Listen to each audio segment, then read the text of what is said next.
for the NFL, you got to talk about the Super Bowl and Super Bowl 52. And when you look at it, this preview, by the way, brought to you by Best Buy. And Philly's two starting receivers, Alshon Jeffery, Nelson Agholor, had very big seasons. I don't know if we saw that coming, really. And they're going to be going up against Malcolm Butler and Stephon Gilmore for the Patriots. So you look at that matchup, that could be key. So, V-Mac, I'll ask you, who's got the edge?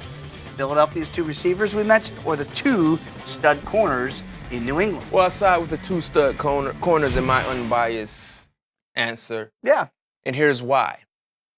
If Nelson Agholor and Alshon Jeffery had the luxury of receiving passes from Carson Wentz, I might have said otherwise. But Nick Foles, granted, played unbelievable. He had an out-of-body experience against the Minnesota Vikings. Really did. Do we believe Nick Foles will be as productive as he was last week? I think not. And also, too, when you factor in the New England Patriots' ability to make adjustments with Matt Patricia and, of course, Bill Belichick, that has to side in favor of Malcolm Butler and Stephon Gilmore. So you better believe they will have a game plan in place. And I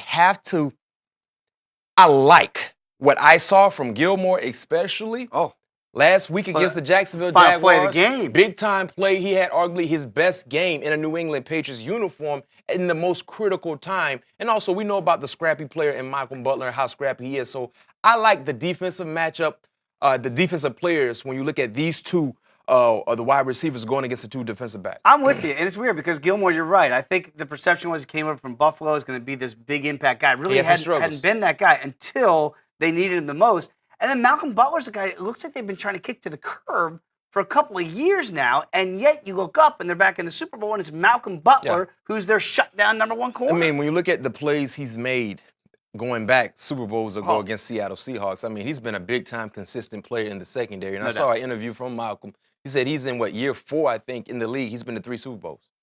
That's all he really knows. That's it.